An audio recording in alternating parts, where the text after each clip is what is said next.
Good evening, everyone. Welcome to another edition of the Washington Wrestle Podcast. I am your host, the Metal Messiah himself, Mr. Mike Jolly. Thank you so much for listening. Whether you're listening to this live or you're listening to it on demand on a multitude of platforms, not including, not just, I should say, including such sites as Spreaker, Spotify, iHeartRadio, Apple Podcasts, Google Podcasts, Amazon Podcasts, the Internet Movie Database, which is kind of cool, and other podcast platforms. Now, if you heard the show that I did on Monday, you will know that I've been, for lack of a better term, harassed by a former webmaster of SessionGirls.com. And of course, I'm talking about Steve, and it's no surprise that he needs some sort of help. I mean, this guy's just off his fucking rocker. Okay, so I read the emails that he had sent me, previously. Well, and then he sends me two more emails after the fact. And I'm just going to read those to you here. If I can just pull them up.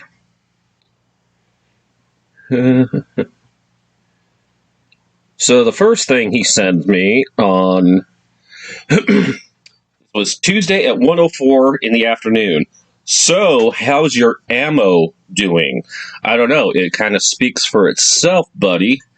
I have done nothing but speak the truth about you. I have been praised by a lot of the girls in the industry. And I will have even more ammo. And there's an old saying, don't throw rocks at a guy who's got a machine gun. Keep that in mind, Steve. Now, what you're doing with me is you're pissing me off, quite frankly. I've told you multiple times that I don't want to be on your mailing list. Your site is a blatant ripoff of Session Girls. So, he sends me another email on Wednesday at 12:03 in the afternoon. And the subject was said no one ever. And then it goes Jennifer Thomas in 2014. Steve, I am logged into SessionGirls.com. You write all the software code, you do all the moderation, you pay for all expenses in exchange. I will give you nothing. I also don't have to pay you back. Steve, okay, said no one ever. I think that's a bunch of bullshit, to be real honest. And it just goes to show that you are so full of yourself, so full of shit. You're, like I said on Monday, you're a boil on the right ass cheek of life that needs to be lanced. And who knows, maybe I'm that lance. But, for you to say some of the things that you've said, to me, in regards to this whole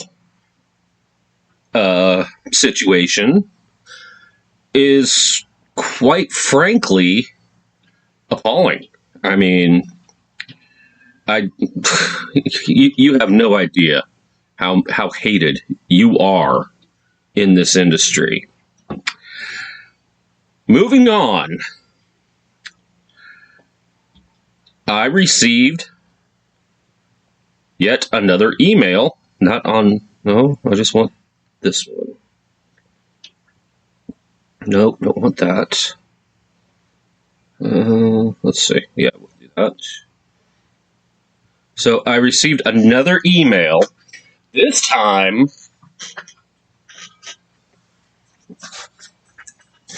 from none other than the lady herself, Jennifer Thomas. And I'm going to read this verbatim, and this is a very long email, so bear with me. It starts out, "No one explained it better than this amazing person who knows everything. I know it's long, but I believe it will fill in any missing pieces you might have. And who knows, you may not even care, but I feel I should share it anyways. Jennifer, I always care. I care about, this industry. I care about Session Girls. I care about the website. I care about, you in general. You've been an amazing friend. Can't say enough good things about you." And then it goes, "For those of you who don't know, Steve is a deeply disturbed, unstable individual. I've already established this. After being fired from Session Girls, Steve started a smear campaign against Jennifer Thomas a couple of years ago. This is true also. At the time, I hadn't formed an opinion. I, like many other people, received an email from Steve disparaging Jennifer. I wondered, could this be true? Did Jennifer really do this guy dirty? So I reached out to Jennifer and asked what the story was. Needless to say, there was a serious disconnect between Jennifer's version of events and Steve's version. Yeah, fact versus fantasy, or fact versus fiction, I should say. So with the two conflicting stories, I reached out to several Session Girls to see what they had to say. It became clear that there were several issues plaguing Session Girls, and Steve was the common denominator.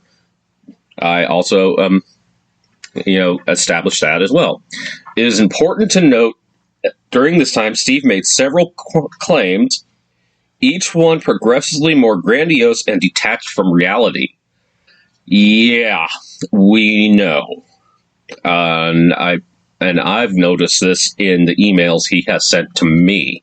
So, eventually, Jennifer, fed up with all the lies, took to Twitter, posting, now X, posting screenshots of email exchanges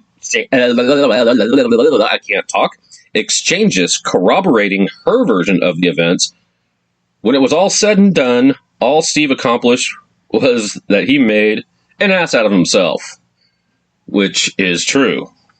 In the aftermath, Steve would alternate between profusely apologizing to Jennifer and other Session Girls, and then sometimes within a span of hours, bad-mouthing them behind their backs to anyone who would listen, and many who wouldn't. Yeah, I noticed this as well. Steve claimed he was Jennifer's partner, that they had built Session Girls from the ground up together, and that they had a verbal contract that they would own Session Girls 50-50. I have corroborated this story myself, and I know that that is false. In reality, Session Girls was up and running for 4 years before Jennifer hired Steve as a web page developer. There was no partnership. Steve agreed to work on the website in exchange for sessions. His pseudo-generosity did not mask his true motive of gaining control over the website and ultimately over the business. Yeah, I've been noticing this, and, there's going to be hell to pay. I can already assure you this. Steve overstepped his bounds by corresponding with Session Girls when asked not to, and by taking several liberties in making changes and modifications to the website without consulting with Jennifer. Oh, the plot thickens. He paid for several services and upgrades on his own, then he tried to use this as leverage against Jennifer. Example, I did X, so you owe me Y. No, it doesn't work that way, dude. Sorry. The only kernel of truth in Steve's claims is that as things progressed, he asked for a percentage of the revenue from the website, to which Jennifer agreed. Now, I don't know if that was such a good thing to do. Hindsight is 20/20, though. But you learn from mistakes and you move forward. She did not, and I stress, did not offer him partnership or any ownership interest in the company. The idea that she did, and that he continued to work for free for a decade and chip in $150,000 without so much as a written contract is absolutely laughable, hysterical, and unbelievably farce. Unfortunately for Steve, although he is a good webpage developer, he has no social skills and no clue how to talk to people. Worse, he's a misogynist. He became increasingly verbally abusive with the session girls, particularly the ones behind the scenes. On one hand, Steve made valuable contributions to the website. On the other hand, he had a habit of calling session girls names like bitches, cunts, and one highly skilled session girl in particular, who he referred to as Miss Trashy. Now, mind you, this particular session girl is a professional MMA fighter and also a professional wrestler who could easily crush Steve like the insect that he is. She is also one of the nicest people you'll ever meet and is anything but trashy, and I can attest to that. When I met her, I will not release names, but I met her at the very first Session Girls event, not even realizing who she was until after the fact. And she gave me some good advice, too, by saying stay away from soda, which I have for the most part, except for tonight. I'm going to use one to mix with a couple of cocktails with. Like a child, Steve would become aggressive and personal with the girls. And when they threw it back at him, he would cry to Jennifer that the girls are being mean to me again. Boo fucking who. You dish it out, but you can't take it. Imagine that. It got to the point that session girls could not function. Steve was incorrigible. He refused to listen to constructive criticism. He had no social skills and refused to take direction from anyone. So it sounds like his ego got the better of him, and you know, it's very common in today's society. Finally, Jennifer realized that any contributions made by this man-child were significantly outweighed by his character flaws and the damage that he was doing to the culture at Session Girls. So, like a jalapeno pepper, she fired his ass. Steve amazingly disagreed that he had been fired. He then continued to access the site as if he had not been fired. Left with no alternative, Jennifer changed the passwords to lock him out. Jennifer attempted to make payments, his share of the site revenue, but he refused, insisting that he is a partner and he wants those funds to be reinvested into Session Girls in a way that he deems appropriate. So, what would be appropriate to this total douche nozzle fucker?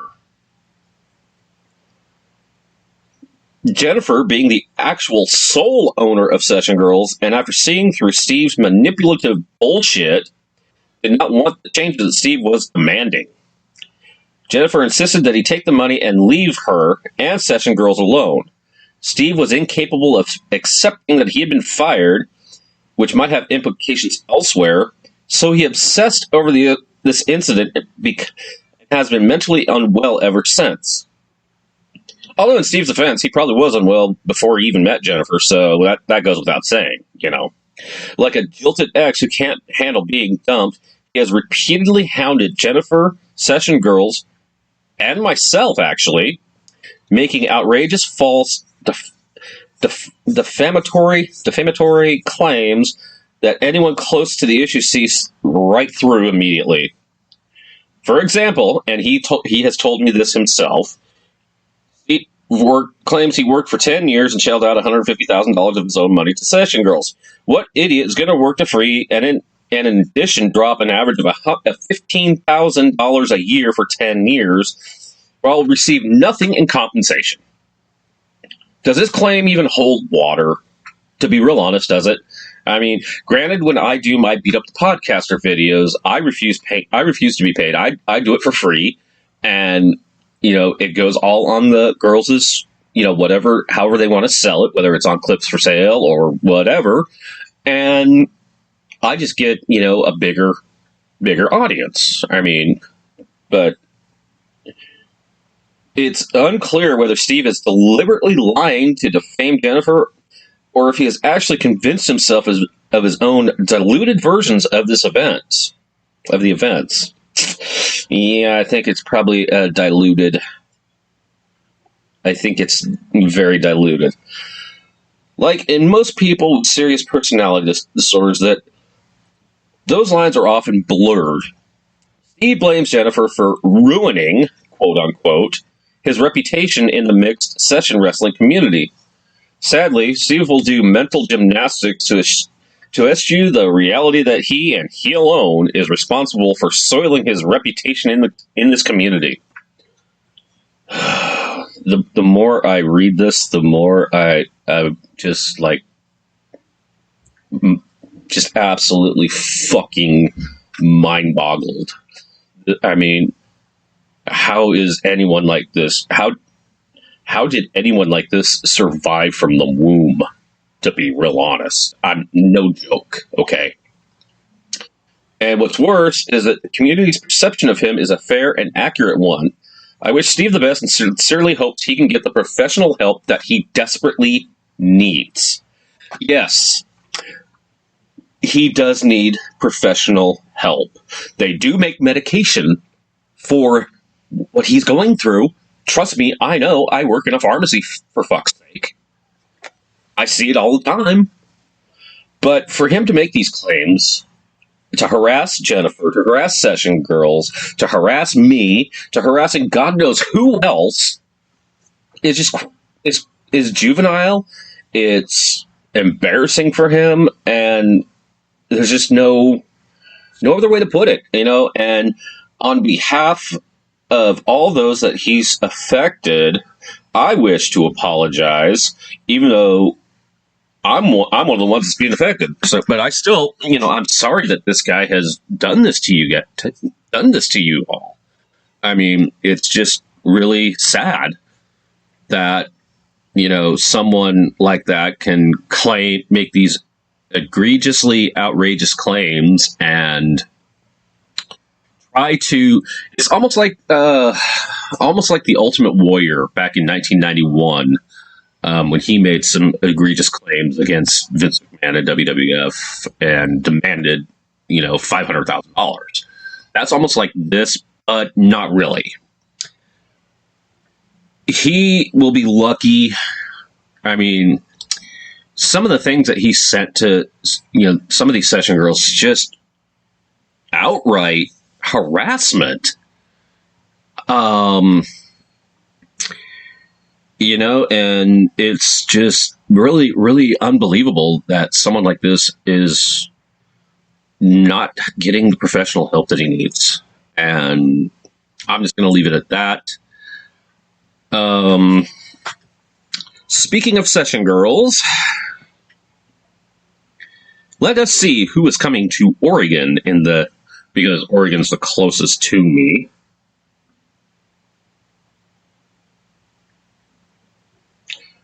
Oh, there's one of my old friends.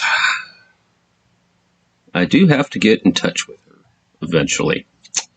All right, coming to Oregon. Sarah Brooke will be coming to Portland November 21st to the 22nd. Tori Queen will be in Portland from November 2nd to November 3rd. Sugar the Amazon will be in Portland from October 16th to October 18th. And Ivana, I don't even know who that is. Wow, okay. And we will check Washington. Nope. I can't even type today. Oh my god, I'm just so ridiculous. Oh, nothing matched. So we'll just do.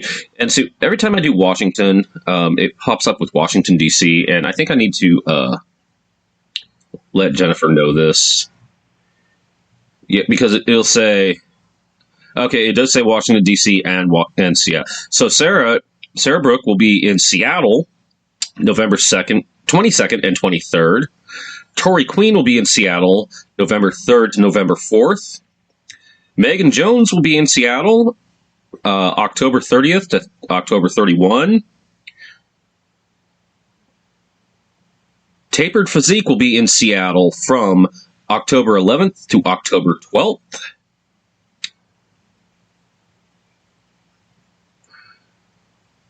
Mistress Rose will be in Snohomish, Washington, in the Seattle area from September 20th to the 29th, which means she will be there for 2 more days. Miss Melissa will be in Seattle from October 30th to October 30th. Constance will be in Seattle October 30th to October 31st. Lexi Art will be in Seattle September 29th through September 30th, so she will be there Sunday to Monday. Mistress Raven Roulette will be in Spokane, Washington from October 17th to October 21st.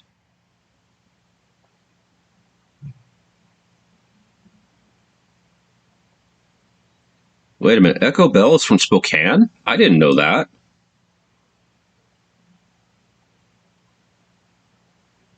Let's see. Goddess Nyx will be in Seattle October 19th to 20th.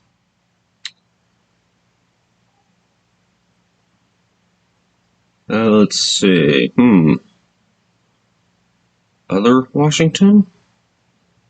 Oh, a lot of District of Columbia. And that is all of the session wrestlers that will be appearing in the Northwest over the course of the next couple of months. I would love to try to get them on the show to do an interview, especially the ones that I haven't had a chance to interview yet. I know Megan has told me in the past that she won't come on the show because she might burn some bridges, and that is understandable. However, I would love to have some of these other girls.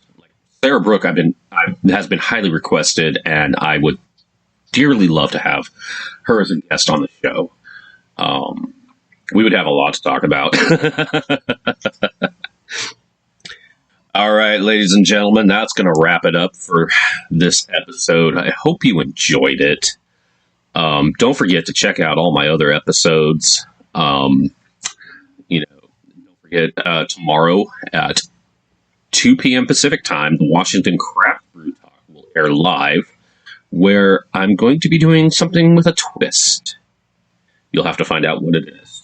And then Sunday at either 1 p.m., 2 p.m.-ish, the Washington State Football Talk will air live with a recap of the previous Monday's games, last night's game, as well as the early games from Sunday, as well as all the top 25 and Pacific Northwest college teams, as well as the Washington State high school games, some of which are going on right now as we speak. And while you're at it, you can also check out my YouTube channel, where this and the Washington Craft Brew Talk are now available. That's youtube.com/MikeWaugh31. But thank you so much for listening tonight, guys. I hope this sheds more light on everything that's been going on the past 2 years between Session Girls and, quote, Session Safe. So, I've been your host, the Metal Messiah himself, Mr. Mike Jolly. Thank you so much for listening. I love you all, as always, and good night. From the Washington Wrestle Talk podcast, we'll see you on the next episode. Take care.